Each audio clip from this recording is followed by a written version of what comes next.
Hola, me llamo Patricia Ruiz y tengo 63 años.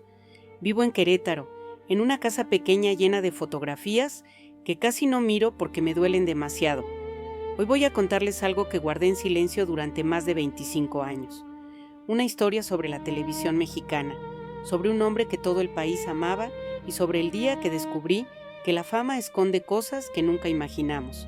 Si alguna vez se preguntaron qué hay detrás de las cámaras, qué pasa cuando se apagan las luces del estudio, tal vez encuentren algo de respuesta en lo que voy a contarles. Soy jubilada, trabajé muchos años en oficinas, nada importante, nada que llamara la atención. Tengo una hija que se llama Andrea. Hoy tiene 42 años, es arquitecta, está casada y tiene 3 hijos.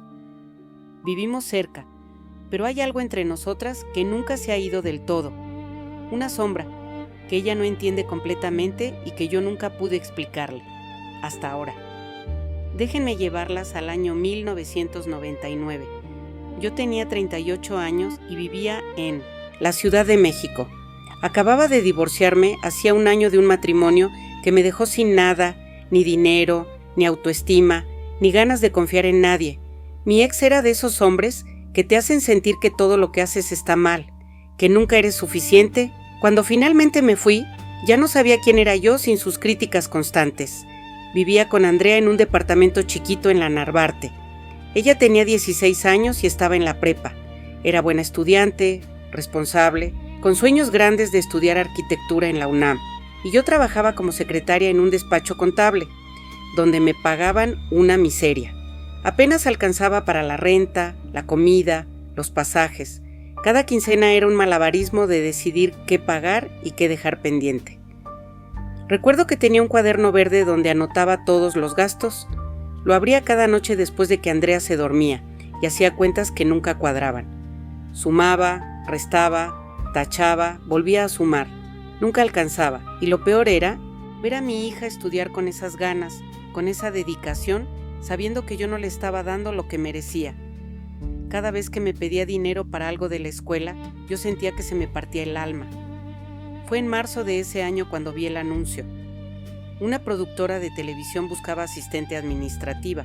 La paga era el doble de lo que ganaba. El doble. Leí ese anuncio como 5 veces sin poder creerlo. Mandé mi currículum sin muchas esperanzas porque, vamos, yo no tenía experiencia en televisión, no conocía a nadie en ese mundo. Era solo una secretaria divorciada de 38 años compitiendo contra quién sabe cuántas personas. Pero me llamaron. Una semana después sonó el teléfono y una voz amable me citó para una entrevista. Recuerdo que me temblaban las manos cuando colgué. Andrea me preguntó qué pasaba y le dije que tal vez, solo tal vez, las cosas iban a mejorar. El día de la entrevista me puse mi mejor blusa, la única que todavía se veía presentable. Me arreglé el pelo con cuidado. Me maquillé poquito porque no quería parecer que estaba tratando demasiado. Llegué a las oficinas de la productora media hora antes. Era un edificio bonito en Polanco, con lobby elegante y gente que se veía importante yendo y viniendo. La recepcionista me hizo pasar a una sala de espera. Había otras 3 mujeres ahí, todas más jóvenes que yo, todas vestidas mucho mejor. Me sentí fuera de lugar inmediatamente. Pensé en levantarme y salir corriendo, pero entonces pensé en Andrea, en las cuentas que no cuadraban, en ese cuaderno verde lleno de números rojos. Me entrevistó una mujer llamada Lorena. Era la coordinadora de producción. Me preguntó sobre mi experiencia, sobre por qué quería trabajar ahí, sobre si estaba dispuesta a trabajar bajo presión, horarios largos, demandas cambiantes. Le dije la verdad, que necesitaba el trabajo, que era responsable, que aprendía rápido, que no le tenía miedo al trabajo duro. Algo en mi honestidad debe haberle gustado porque al final de la entrevista me dijo que me iba a contactar pronto. 3 días después me llamaron. El trabajo era mío. Empezaba el lunes siguiente. Cuando colgué el teléfono lloré. Lloré de alivio, de esperanza, de pensar que finalmente algo bueno nos estaba pasando. El domingo en la noche casi no dormí. Me la pasé pensando en cómo sería, en qué tendría que hacer, en si estaría a la altura. Andrea me vio inquieta y me dijo que iba a estar bien, que yo era muy inteligente, que lo iba a lograr. Mi niña siempre fue así, animándome cuando yo me derrumbaba. El lunes llegué a las oficinas a las 8 en punto. Lorena me recibió y me llevó a un recorrido rápido. Me enseñó las oficinas, los estudios de grabación, las salas de edición, la cafetería. Todo era más grande y más impresionante de lo que había imaginado. Había gente por todos lados, teléfonos sonando constantemente, pantallas con programas editándose, un ambiente de movimiento y energía que me mareaba un poco. Me asignaron un escritorio en un área abierta donde trabajaban otras 3 asistentes. Mi trabajo principal era apoyar a la producción del programa estelar de la empresa, un programa de variedades que se grababa 3 veces por semana y se transmitía en horario AAA. El conductor era Paco Stanley, y en ese momento era una de las figuras más importantes de la televisión mexicana. Yo lo había visto en la tele, por supuesto. Todo el país lo veía. Era carismático, divertido, irreverente. Tenía ese don de hacer que hasta las cosas más aburridas parecieran entretenidas. La gente lo amaba. Los niños lo adoraban. Las mamás lo querían. Era como parte de la familia de millones de mexicanos que prendían la tele para verlo cada semana. Los primeros días fueron abrumadores. Había tanto que aprender, tantos nombres que memorizar, tantos procedimientos que entender. Las otras asistentes fueron amables, pero estaban siempre ocupadísimas. Me enseñaron lo básico y después me soltaron a que me las arreglara sola. Yo tomaba notas de todo, apuntaba cada detalle en una libreta que cargaba conmigo todo el tiempo. Mi trabajo era principalmente administrativo: organizar documentos, archivar contratos, coordinar agendas, contestar teléfonos, hacer oficios. Nada glamoroso, pero era estable y pagaba bien. Cada quincena, cuando recibía mi cheque, sentía un alivio enorme. Por fin podía pagar la renta a tiempo. Por fin podía comprar despensas sin tener que estar contando cada peso. Por fin podía darle a Andrea algo de dinero para sus gastos sin que me doliera el estómago. Vi a Paco Stanley por primera vez en persona como a la semana de haber entrado. Fue un martes por la mañana. Llegó a las oficinas acompañado de su equipo, riendo, haciendo bromas, saludando a todos. Usaba lentes oscuros aunque estábamos adentro, una camisa cara, pantalones bien planchados. Se veía exactamente como se veía en la tele, confiado, relajado, dueño del espacio. Pasó cerca de mi escritorio y me saludó con un movimiento de cabeza. Yo solo atiné a devolverle el saludo con una sonrisa nerviosa. No sé qué esperaba, tal vez que fuera diferente en persona, más accesible o más distante, pero era normal, como cualquier jefe exitoso llegando a su oficina. Las semanas pasaron y yo me fui acostumbrando a la rutina. Llegaba a las 8, me iba a las 6, a veces más tarde cuando había grabaciones o juntas importantes. Andrea se quedaba sola en el departamento después de la escuela, hacía su tarea, calentaba la comida que yo le dejaba preparada. Hablábamos por teléfono varias veces al día. Yo siempre estaba preocupada por ella, por dejarla sola tanto tiempo, pero necesitábamos ese trabajo. Empecé a notar cosas extrañas como al mes de estar ahí, pequeños detalles que no cuadraban.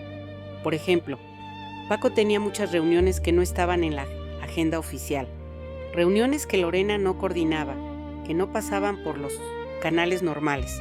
Llegaban personas que no firmaban en la recepción, que subían directo a su oficina sin anunciarse. Hombres con cara seria, trajes caros, actitud de querer pasar desapercibidos.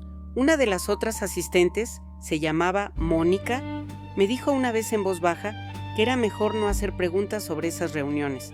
Me lo dijo como consejo de amiga, sin malicia, pero con un tono que me dejó claro que había una razón real para ese consejo. También estaban las llamadas. Paco recibía muchas llamadas en su línea privada.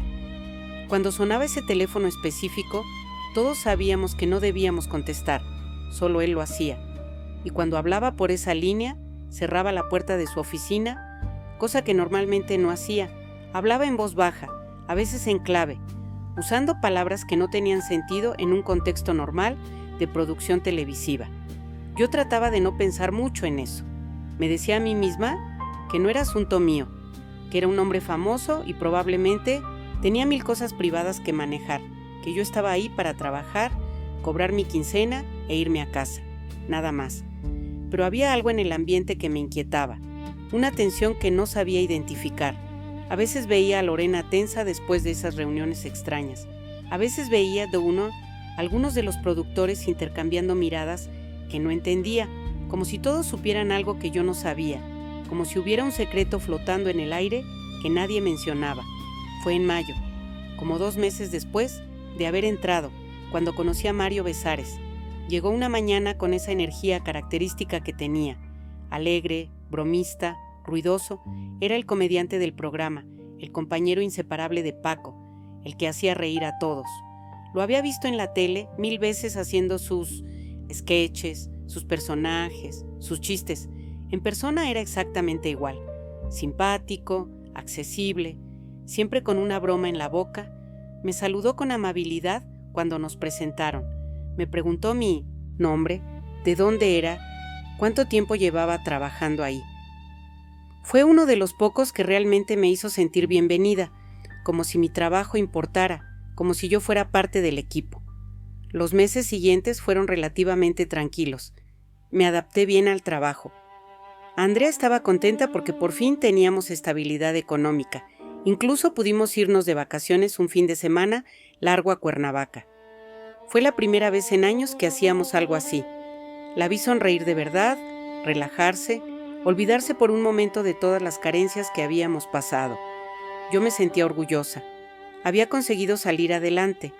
Había encontrado un trabajo decente que nos permitía vivir con dignidad.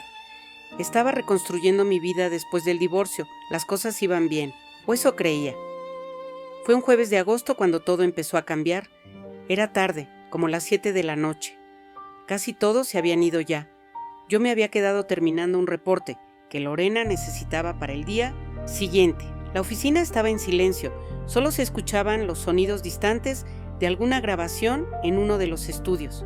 Necesitaba unos documentos que estaban archivados en un área cerca de la oficina de Paco. Caminé por el pasillo vacío, busqué en los archiveros. Estaba concentrada en encontrar la carpeta correcta cuando escuché voces. Venían de la oficina de Paco. La puerta estaba entreabierta, solo un poco, pero suficiente para que se escuchara lo que decían. No era mi intención espiar. De verdad, no lo era. Iba a cerrar el archivero e irme. Pero entonces escuché algo que me hizo detenerme. Escuché la palabra entrega. Luego escuché el aeropuerto. Luego escuché una cantidad de dinero que me pareció absurda, demasiado grande para ser real. Me quedé paralizada. Mi mente trataba de procesar lo que estaba escuchando. La voz de Paco era inconfundible. Estaba hablando con alguien sobre una operación, sobre tiempos, sobre gente que tenía que estar en ciertos lugares a ciertas horas. Hablaba de un paquete que llegaría el martes. Hablaba de la mercancía, como si fuera algo completamente normal. La otra voz, que no reconocí, mencionó Guadalajara. Mencionó nombres que no significaban nada para mí en ese momento. Mencionó la necesidad de limpiar el dinero, de moverlo a través de cuentas que no levantaran sospechas. Yo seguía ahí, parada frente al archivero, con la carpeta en la mano, sin atreverme a moverme. Mi corazón latía tan fuerte que pensé que me iban a escuchar. Sabía que tenía que irme de ahí inmediatamente, pero estaba como congelada. Y entonces Paco dijo algo que me heló la sangre completamente. Dijo que la televisión era la cobertura perfecta, que nadie sospecharía de un conductor famoso, que el dinero entraba y salía mezclado con las ganancias legítimas del programa, que tenían gente en lugares clave que hacía que todo pareciera normal. La otra voz se rió. Dijo algo sobre que era brillante, que por eso trabajaban con él, que sabía cómo manejar las cosas. Yo cerré el archivero lo más silenciosamente que pude. Caminé de regreso a mi escritorio con las piernas temblando. Tomé mi bolsa, apagué mi computadora y salí de ahí lo más rápido posible, sin correr para no llamar la atención. En el metro de regreso a casa no podía dejar de temblar. Mi mente repetía una y otra vez lo que había escuchado. Trataba de convencerme de que había malinterpretado, de que tal vez estaban hablando de algo relacionado con el programa, con algún proyecto nuevo. Pero yo sabía que no era eso. Yo sabía exactamente lo que había escuchado. Llegué al departamento y Andrea me preguntó si estaba bien. Le dije que sí, que solo estaba cansada. Me metí a bañar y ahí, bajo el agua caliente, empecé a llorar. Lloré de miedo, de confusión, de rabia por haber conseguido un trabajo que parecía perfecto y resultar que estaba metida en algo terrible. Esa noche no dormí, me la pasé dando vueltas en la cama, pensando en qué hacer. ¿Debía renunciar? ¿Debía ir con las autoridades? ¿Debía fingir que no había escuchado nada? Cada opción me parecía peligrosa. Si renunciaba de repente, iban a sospechar. Si iba con las autoridades, ¿quién me iba a creer? Era mi palabra contra la de una de las figuras más queridas de México. Y si fingía que no había escuchado nada, me convertía en cómplice. Al día siguiente llegué al trabajo tratando de actuar normal. Saludé a todos como siempre, me senté en mi escritorio, prendí la computadora, hice mi trabajo como si nada hubiera pasado. Pero por dentro era un caos total. Paco llegó como a las 11. Pasó junto a mi escritorio igual que siempre, con su sonrisa, sus lentes oscuros, su actitud relajada. Me saludó con un gesto, yo le devolví el saludo sintiendo que se me iba a salir el corazón del pecho. Durante los días siguientes me volví paranoica. Analizaba cada mirada, cada comentario, cada movimiento. ¿Sabían que yo había escuchado? ¿Me habían visto ahí esa noche? ¿Había cámaras que grabaron mi presencia en ese pasillo a esa hora? Pasó una semana desde que escuché esa conversación. Una semana en la que viví en un estado de alerta constante, esperando que en cualquier momento alguien me llamara a una oficina y me confrontara. Pero no pasaba nada, todo seguía exactamente igual. Las grabaciones, las juntas, las risas, la rutina normal de una productora de televisión exitosa. Empecé a pensar que tal vez lo estaba exagerando todo en mi cabeza, tal vez había malinterpretado lo que escuché, tal vez mi imaginación me estaba jugando una mala pasada, porque había visto demasiadas películas de narcotráfico. Trataba de convencerme de eso, de calmarme, de volver a la normalidad. Pero entonces empecé a notar más cosas, detalles pequeños que antes había ignorado, pero que ahora cobraban otro significado. Por ejemplo, había un contador que venía cada 2 semanas. No trabajaba en la productora oficialmente. Llegaba, se encerraba con Paco durante horas, se iba. Nunca firmaba nada en recepción. Nunca había registro de sus visitas. También había ciertos gastos que pasaban por nómina que no tenían sentido. Pagos a proveedores fantasma, facturas por servicios que nunca se prestaban. Yo lo veía porque parte de mi trabajo era organizar esos documentos, archivarlos, pero nunca había cuestionado nada porque, bueno, no era mi lugar hacerlo. Y estaban los viajes. Paco viajaba mucho, supuestamente por trabajo, promociones del programa, entrevistas, pero algunos de esos viajes no aparecían en ninguna agenda oficial. Simplemente se iba 2 o 3 días y nadie preguntaba nada. Una tarde, Mónica, la asistente que me había advertido sobre no hacer preguntas, se sentó junto a mí en la cafetería. Estábamos solas. Ella tomó su café en silencio durante un momento y luego me preguntó directamente si yo había visto o escuchado algo raro últimamente. La pregunta me tomó completamente desprevenida. Sentí que se me subía la sangre a la cara. Le pregunté a qué se refería. Ella me miró fijamente y me dijo que solo me estaba cuidando, que a veces la gente nueva no entendía cómo funcionaban las cosas ahí, que era importante ser discreta, no meterse donde no te llaman. Le dije que yo solo hacía mi trabajo, nada más. Ella asintió, pero en sus ojos vi algo que me asustó, preocupación real, como si estuviera tratando de advertirme de algo sin decirlo directamente. Después de esa conversación me sentí peor. ¿Mónica sabía algo? ¿Todos sabían algo menos yo? ¿O yo era la única que había escuchado demasiado? Esa noche hablé con Andrea. Necesitaba desahogarme con alguien, aunque fuera parcialmente. Le dije que estaba pensando en buscar otro trabajo, que ese ambiente no me gustaba mucho. Ella se sorprendió. Me preguntó por qué, si estábamos bien económicamente por primera vez en años, si ese trabajo nos había salvado. Le dije que solo era un presentimiento, que no me sentía cómoda ahí. Andrea me miró con esos ojos que heredó de mí, esos ojos que ven más de lo que uno quisiera, y me preguntó si había pasado algo. Le dije que no, que solo eran nervios, que probablemente se me pasaría, pero no se me pasó. Cada día que entraba a esa oficina sentía más presión en el pecho. Empecé a tener problemas para dormir. Me despertaba en la madrugada con el corazón acelerado, sudando, sintiendo que algo terrible iba a pasar. Fue en septiembre, cuando las cosas empeoraron. Llegó un hombre que nunca había visto antes, No se parecía a los otros visitantes discretos de Paco. Este era diferente, más joven, más nervioso, con una mochila que cargaba como si fuera lo más valioso del mundo. Lo vi entrar directo a la oficina de Paco sin anunciarse. Se quedó ahí como 20 minutos.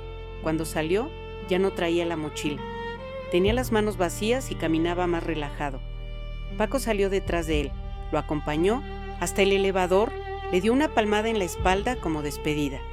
Después de que el hombre se fue, vi a Paco regresar a su oficina con la mochila. La puso sobre su escritorio, la abrió. Yo pasaba en ese momento por el pasillo llevando unos documentos y alcancé a ver desde el ángulo de la puerta entreabierta lo que había dentro. Dinero. Fajos y fajos de billetes apilados ordenadamente.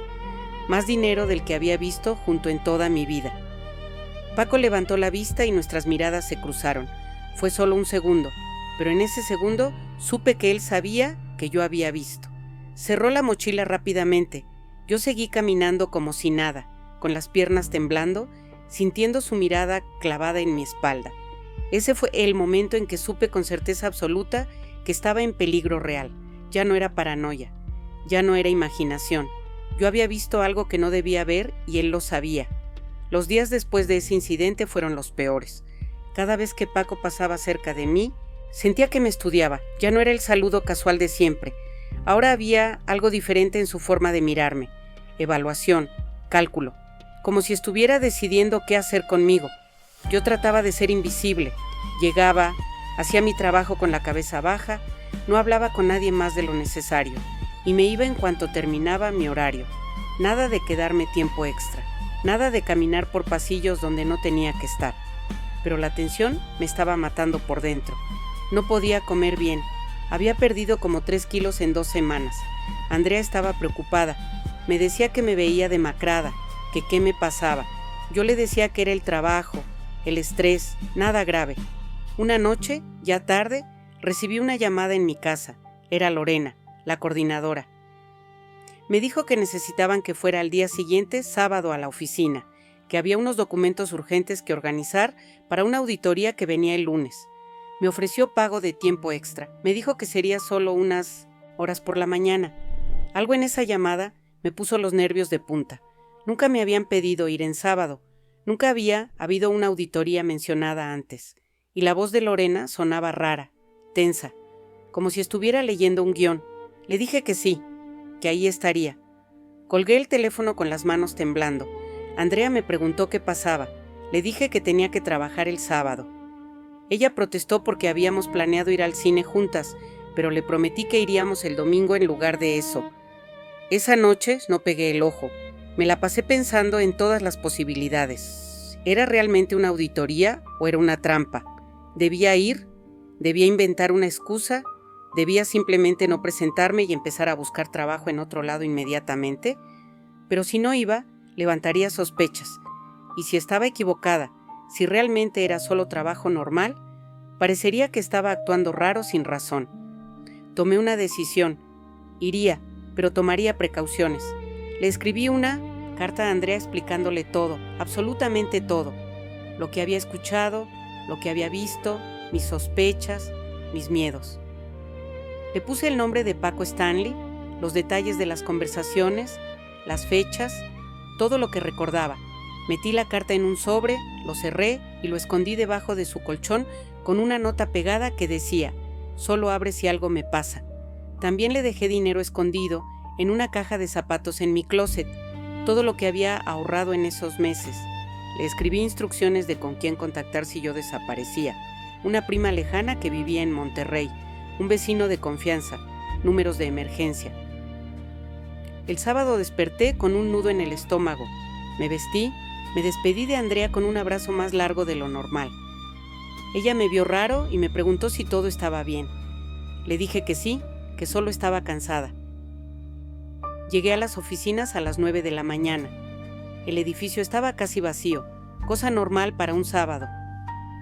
El guardia de seguridad me dejó pasar. Subí en el elevador con el corazón latiéndome a 1000 por hora. Las oficinas estaban en silencio, las luces apagadas en la mayoría de las áreas. Solo el pasillo hacia las oficinas principales estaba iluminado. Caminé despacio, atenta a cualquier sonido. Llegué a mi escritorio. Ahí había una nota de Lorena con instrucciones de qué documentos organizar. Todo parecía normal, demasiado normal. Me senté y empecé a trabajar, pero no podía concentrarme. Cada sonido me sobresaltaba. El aire acondicionado que se prendía, el elevador que se movía, mis propios pasos cuando iba al archivero. Había estado trabajando como 1 hora cuando escuché voces. Venían del pasillo. Me tensé inmediatamente. Reconocí la voz de Paco. Estaba hablando con alguien. Se acercaban hacia donde yo estaba. Me quedé sentada en mi escritorio, fingiendo estar concentrada en los papeles. Pasaron cerca. Paco con otro hombre que no reconocí. Iban hacia su oficina. No me voltearon a ver, pero yo sentí que sabían perfectamente que yo estaba ahí. Entraron a la oficina, la puerta se cerró. Hubo silencio durante unos minutos.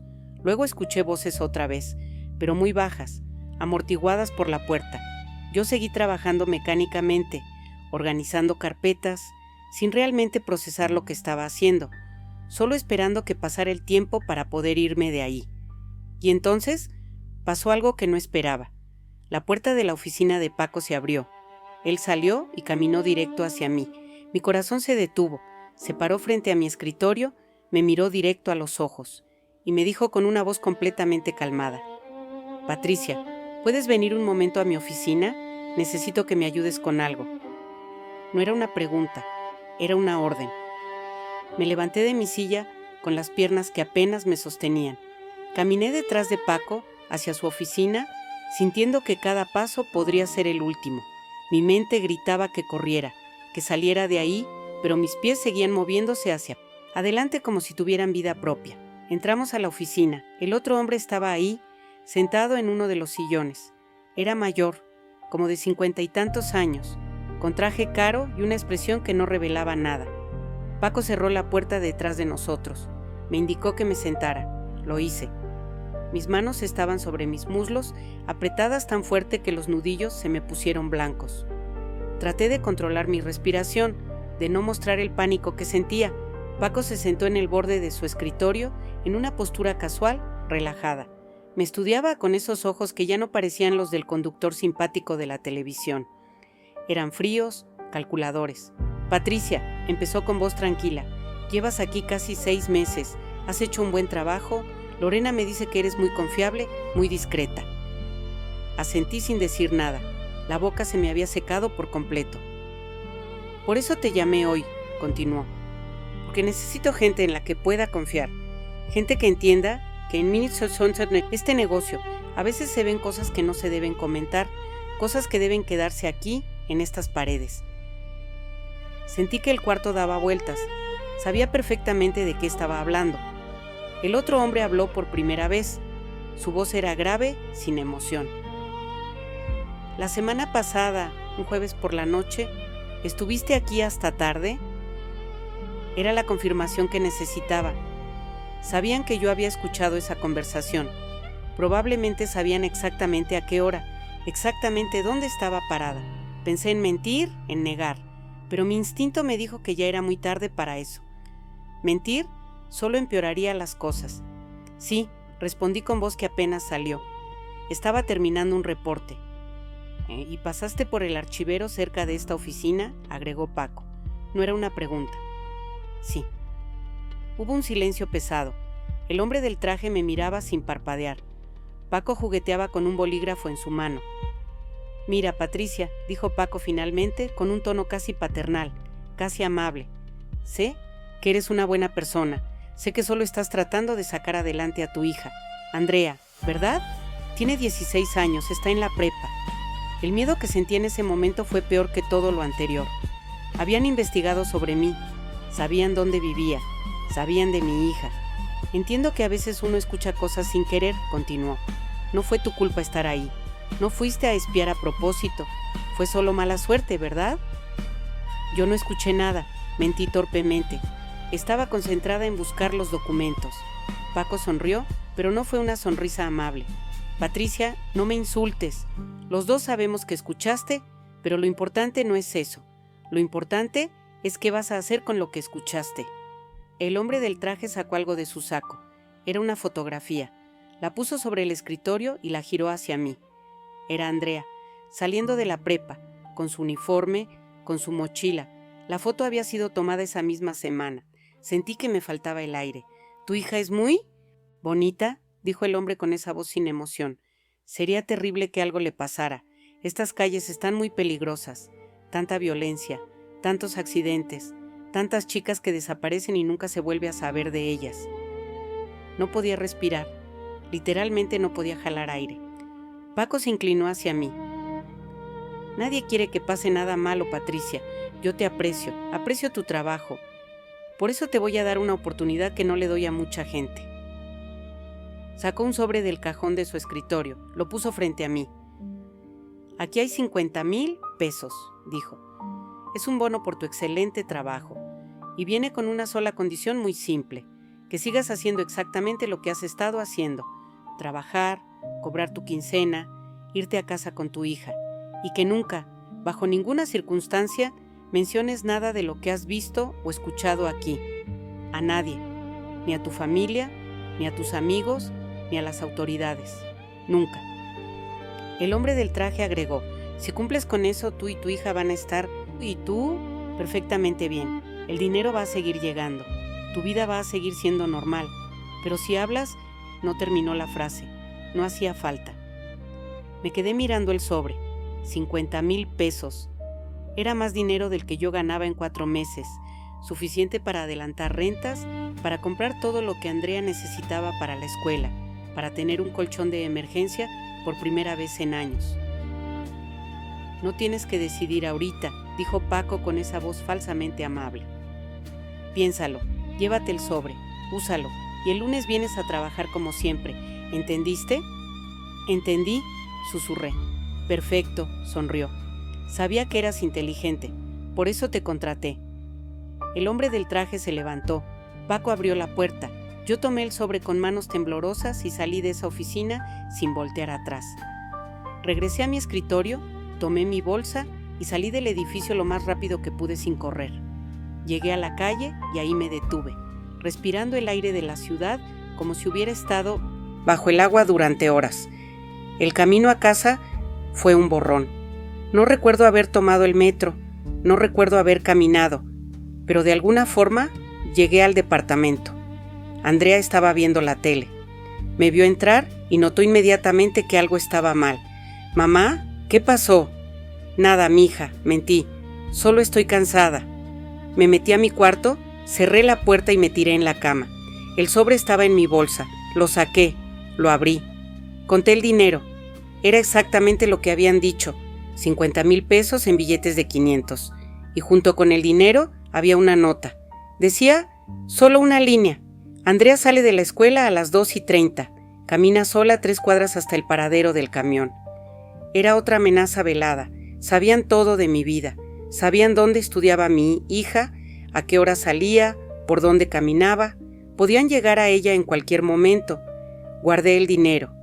Escondí el sobre en el mismo lugar donde había escondido la carta para Andrea. Y ahí me quedé, sentada en el piso de mi cuarto, abrazando mis rodillas, llorando en silencio para que mi hija no me escuchara. El lunes regresé al trabajo.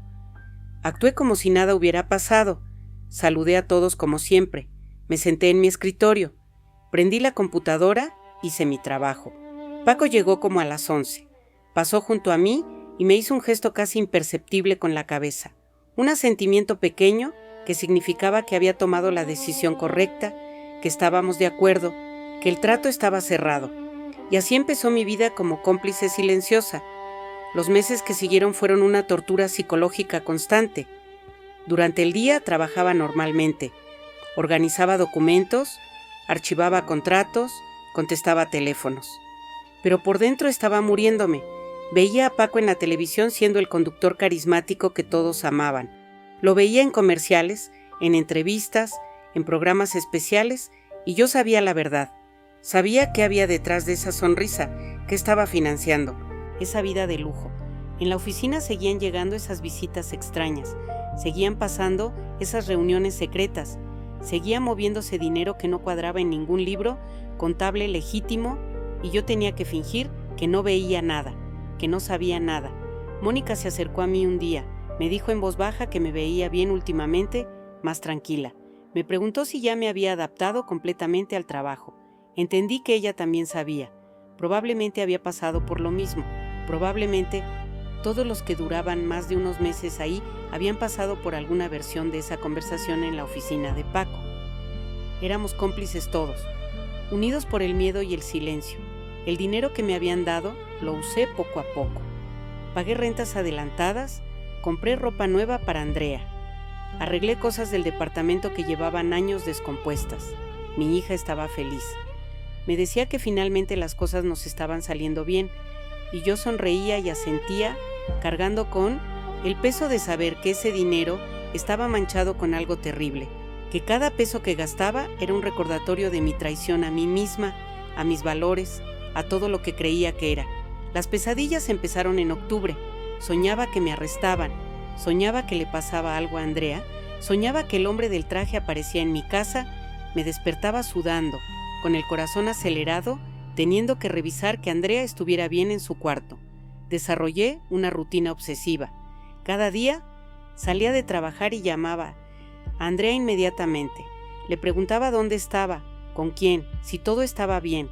Ella empezó a quejarse de que la asfixiaba, de que no la dejaba respirar.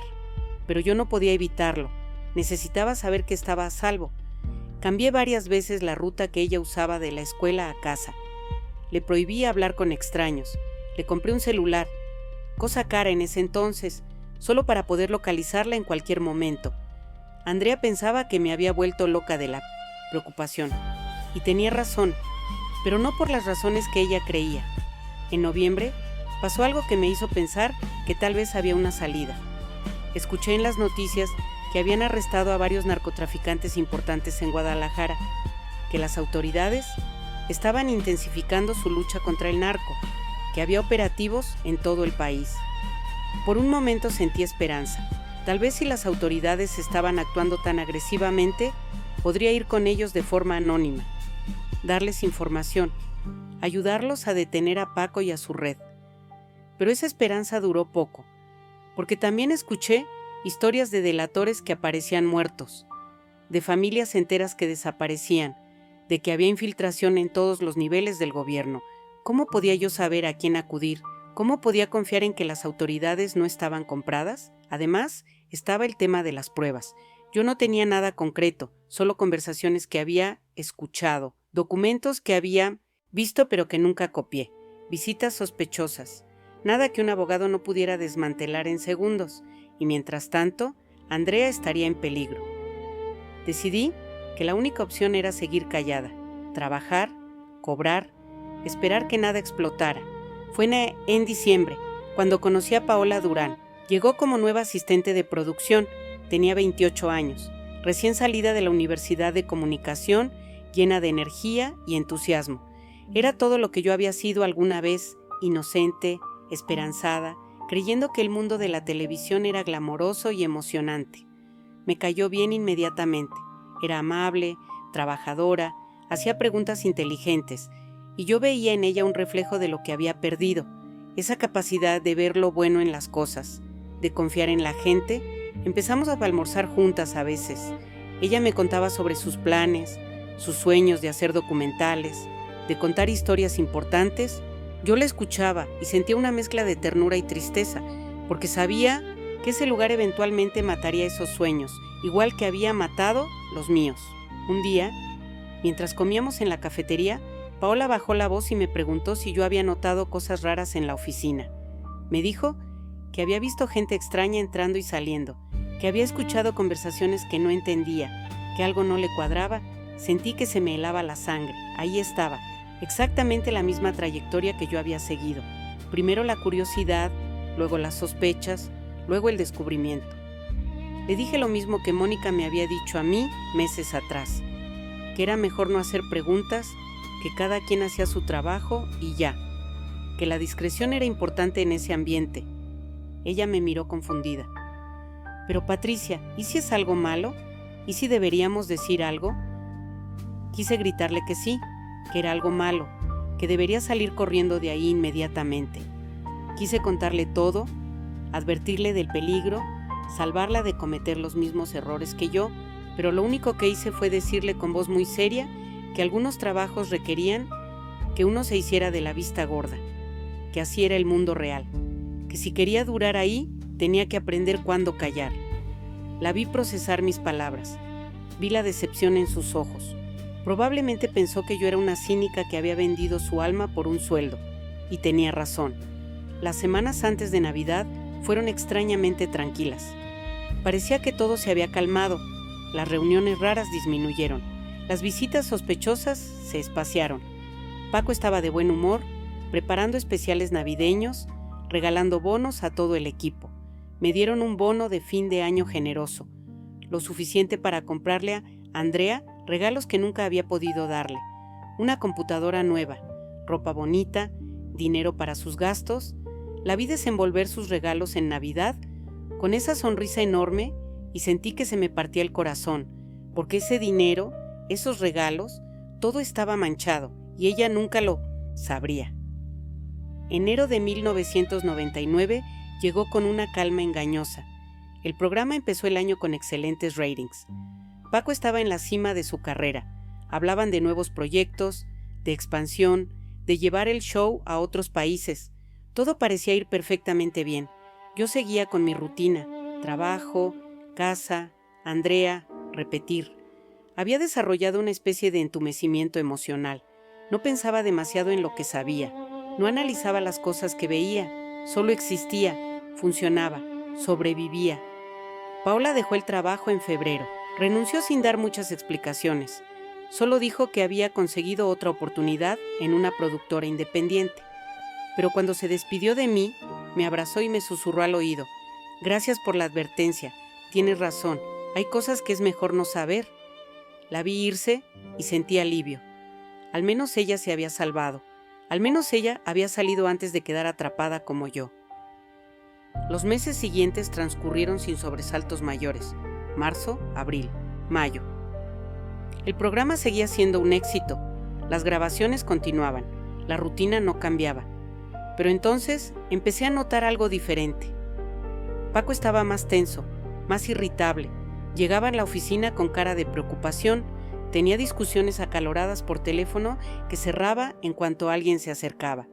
En junio, las reuniones secretas se intensificaron otra vez. Pero ahora había una urgencia diferente. Los hombres que llegaban parecían nerviosos. Las conversaciones eran más cortas, más tensas. Lorena también estaba diferente. La veía tomando llamadas con expresión angustiada. Una vez la encontré en el baño llorando. Cuando me vio, se limpió rápidamente las lágrimas y me dijo que eran problemas personales, pero yo sabía que era otra cosa. Mónica me buscó a mediados de junio.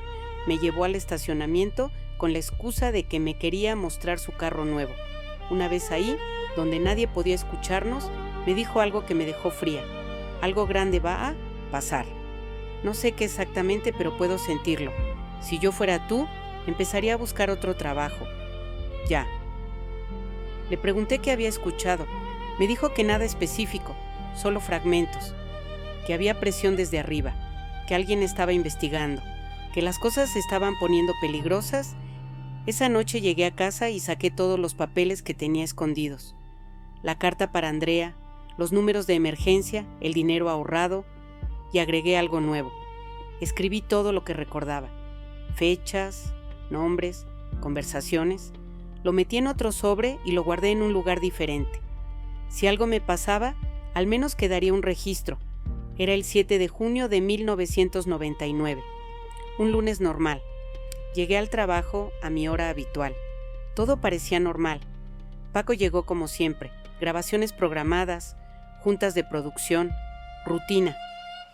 Pero a eso de las 3 de la tarde algo cambió. Llegó el hombre del traje, el mismo que había estado en aquella reunión del sábado meses atrás. Se veía alterado. Fue directo a la oficina de Paco. Cerró la puerta. Desde mi escritorio alcanzaba a ver hacia la oficina a través del vidrio de la puerta. Los veía discutir. El hombre gesticulaba con las manos. Paco negaba con la cabeza. La tensión era palpable incluso desde donde yo estaba. La reunión duró como 20 minutos.